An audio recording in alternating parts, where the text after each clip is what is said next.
तारिक फजल चौधरी साहब, आपने जरा बात भी सुनी सेनेटर साहब की। वैसे बादियों नजर में सर मुस्लिम लीग नून की तो लगता है कि इस वक्त चारों उंगलियां घी में और सर कढ़ाई में है कि कहां पे हार रहे थे और अब 2/3 अक्सरियत। वजीर आजम शहबाज शरीफ, मरीम नवाज सीएम पंजाब, फिर हसन और हुसैन नवाज भी पाकिस्तान वापस आ गए हैं। इश्तहारी का जो स्टेटस था वो भी खत्म हो गया है।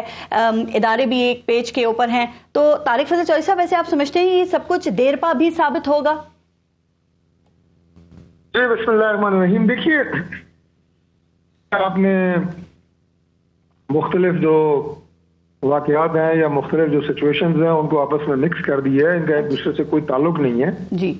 शहबाज शरीफ का साहब का वज़ीर आज़म होना या मरियम नवाज शरीफ का वज़ीर आला होना, उसका हसन और हुसैन की वापसी से और उनकी जमानत से कोई ताल्लुक नहीं है। वो मुकदमा था और बुनियादी तौर पे सिर्फ मैं आपको एक जुमले में कह दूं कि वो मियां नवाज शरीफ साहब के खिलाफ जो झूठा मुकदमा बनाया गया था उसमें वो को एक्यूज थे। ज़ाती तौर पर वो किसी भी मुकदमे में इनफरादी तौर पर मतलूब नहीं थे। तो लिहाजा उनकी जमानत हुई है, अभी वो केस आगे चलेगा, अभी वो अलग मामला है। ठीक, नहीं तारिक फजल चौधरी साहब, मैंने पहले भी यही बात की थी कि नून लीग के लिए अब कोई मसला नहीं है। आपको पता है तारिक फजल चौधरी साहब कि यहाँ पे हमारी सियासत का ट्रेंड यही है कि हवाओं का रुख अगर आपके खिलाफ है तो मुकदमात हैं, जेलें हैं और आपको अदालतों में पेश भी होना पड़ता है, जेल भी जाना पड़ेगा। लेकिन हवाओं का रुख अगर आपके हक में है तो फिर कुछ ही माह लगते हैं तमाम सूरत हाल को रिवर्स होने में। तो क्या नून लीग ने भी इसी तरह की सियासत से समझौता कर लिया है सर? नहीं, ये आपका मैंने बताया है कि आपकी जाती एक राय है, सवाल से ज्यादा एक तबसरा है। मैं इस पर तो ज्यादा आपसे बहस नहीं कर सकता।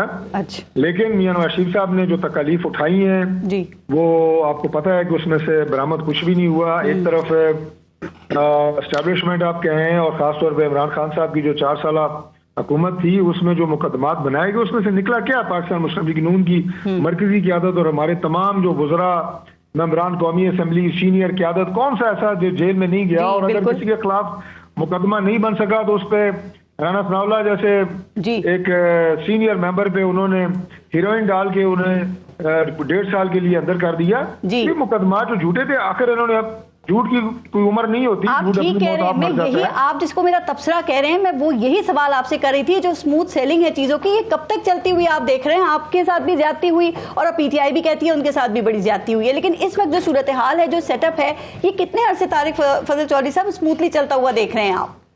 कितना देर पा देख रहे हैं? देखिए, बात यह है कि जो इस सेटअप का आगे चलना, ये जो हमारी इत्तेहादी जमातें हैं उनकी आपस में बाहमी एतमाद और एक दूसरे के साथ जो आप ये कहें कि मैं तो उसे एक मिशन कहूंगा, मैं तो उसे एक कमिटमेंट कहूंगा और वो मुल्क को आगे लेके जाने की है, ये उस पर डिपेंड करता है। और जिस तरह सारी जमातें जो गवर्नमेंट में इस वक्त मौजूद हैं वो यकसू हैं इस मिशन के ऊपर, तो इंशाल्लाह मुझे उम्मीद है और यकीन है कि ये सेटअप जो है पूरे 5 साल चलेगा। जी। और इसमें बाकी जमातें जिस तरह, बल्कि मैं तो पाकिस्तान पीपल्स पार्टी को इस सिलसिले में खराज तहसीन पेश करूंगा कि बावजूद इस बात के कि ये इसरार किया गया पाकिस्तान मुस्लिम लीग नून की तरफ से कि आप काबीना में हिस्सा बने काबीना का और आप वजारतें लें, लेकिन उन्होंने कहा कि हम के लिए और बाकी ताजियों के लिए छोड़ते हैं। तो अगर ये जज्बा रहा और रहेगा जज्बा तो आपने उनका बताया, लेकिन आज जो जिस तरह से ऑर्डिनेंस 7 ऑर्डिनेंस पास हुए हैं, इस पे पाकिस्तान पीपल्स पार्टी को भी एतराज था। वो भी ये कह रहे थे ये रूल के खिलाफ है। लेकिन तारिक फजल चौधरी साहब, मैं जरा जो मखसूस नशिस्तों की हमने शुरू में बात शुरू की थी, सर वो मखसूस नशिस्तों का जो सुन्नी इत्तेहाद काउंसिल दावा कर रही है, तो जाहिर है अब दीगर सियासी जमातों को वो मिलेंगी और फिर पार्लियामान में आपकी पोजीशन भी बहुत मजबूत होगी। लेकिन आप नहीं समझते कि इससे एक अवाम में ये तासुर जा रहा है कि एक पोलिटिकल पार्टी को साइडलाइन कर दिया गया और ये सब कुछ मैनेज था? देखिए, जो इलेक्शन होता है वो इलेक्शन का अमल हैसियत एक उम्मीदवार की अगर मैं लड़ता हूं, और दूसरा ये कि एक सियासी पार्टी जो कि इलेक्शन कमीशन ऑफ पाकिस्तान में रजिस्टर होती है जी, दोनों के कुछ लवाजमात हैं।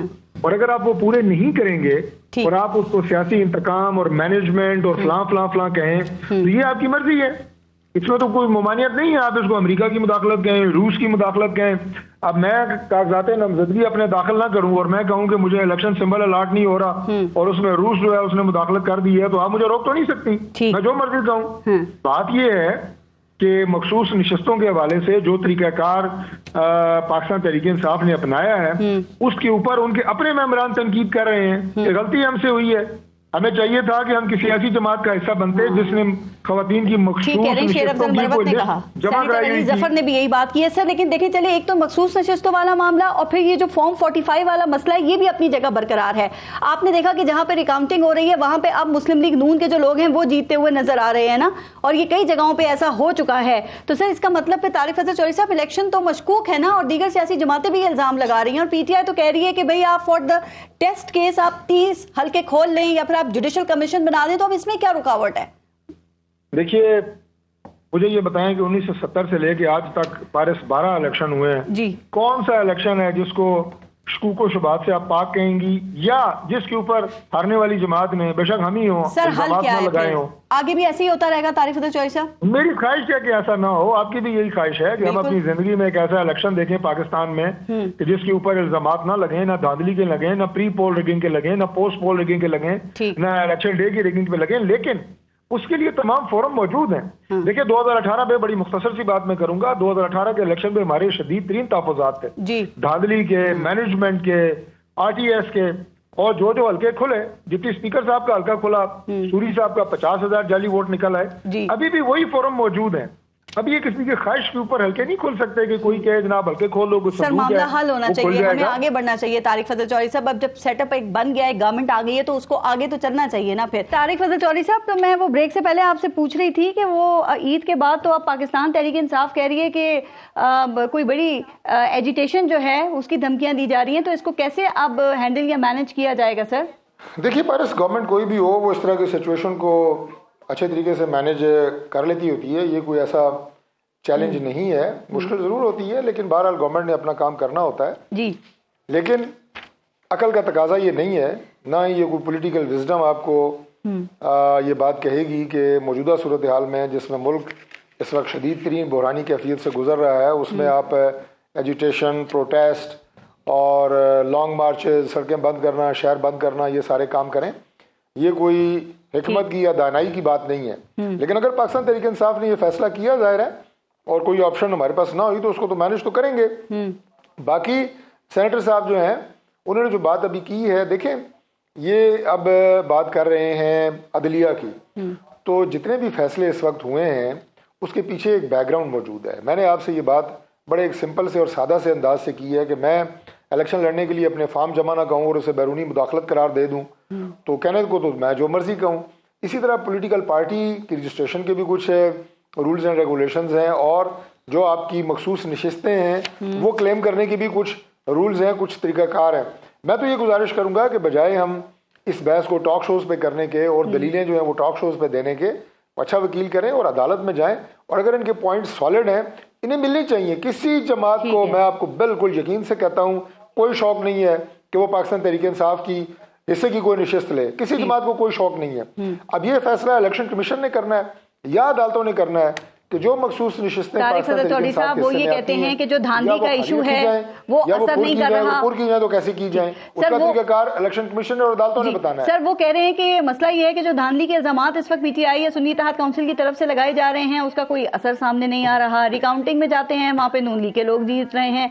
जो फॉर्म 45 के हवाले से इनकी जो ये रुदात सुना रहे हैं उसका भी कोई असर नहीं हो रहा है। तो ये मामला फिर अब हल कैसे होगा? आप लोगों से बात करें तो आप इनसे कहते हैं कि आप मुतल्लिका फोरम्स पे जाएं, यानी कि ट्रिब्यूनल्स चले जाएं, अदालतें चले जाएं। वो कहते हैं वहां गए तो 2-3 साल तक तो ये केसेस चलते रहेंगे, आपकी हुकूमत चलती रहेगी, उन्हें क्या मिलेगा? देखिए बात ये है कि मैं आपको एक छोटा सा वाकया सुनाता हूँ जो यहाँ इस्लामाबाद में हुआ। इस्लामाबाद के तीनों हल्कों के नोटिफिकेशन जो हैं वो मुअत्तल हुए। वो मुअत्तल कैसे हुए कि तीनों हल्कों के जो हमारे मुखालिफ उम्मीदवार थे इस्लामाबाद के कौमी असम्बली के नशिस्तों से जो इलेक्शन आ रहे थे, वो हाईकोर्ट गए और जाके उन्होंने कहा जी कि हमें सुना नहीं गया और हम मौजूद नहीं थे और वोट काउंटिंग हुई और फलां फलां। अब चाहिए तो ये था कि हमें बुलाया जाता या हमारे वकील जाते, यकतरफा तौर पे उनकी बात सुनी गई। आधे घंटे में तीनों हल्कों के नोटिफिकेशन मुअत्तल हुए। लेकिन एक ऑब्जर्वेशन हाई कोर्ट के जो डबल बेंच था ऑनरेबल जस्टिस साहिबान का, उन्होंने एक ऑब्जर्वेशन दी कि हमें ये पता चला है कि इलेक्शन ट्रिब्यूनल नहीं बना। अगले दिन, जब एक दिन छोड़ के अगले दिन तारीख थी, तो बात यहाँ से शुरू हुई कि इलेक्शन ट्रिब्यूनल बन चुके हैं, अब वो इसका फैसला करेंगे। और नोटिफिकेशन बाद में खैर हमारे बहाल हुए इलेक्शन कमीशन ऑफ पाकिस्तान से, वो भी उस जजमेंट में फैसला था कि इलेक्शन कमीशन का फैसला वो है वो हतमी होगा। छोटी सी बात मैंने आपको इसलिए ये बताई, वाकया सुनाया आपको, कि जो इलेक्शन का प्रोसेस होता है वो इवन हाई कोर्ट ने अपने फैसले में लिखा कि हम ये केस सुनने के मजाज नहीं है, ये केस ट्राइब्यूनल सुनेगा, और वो भी हाई कोर्ट के जज पे मुश्तमिल होता है।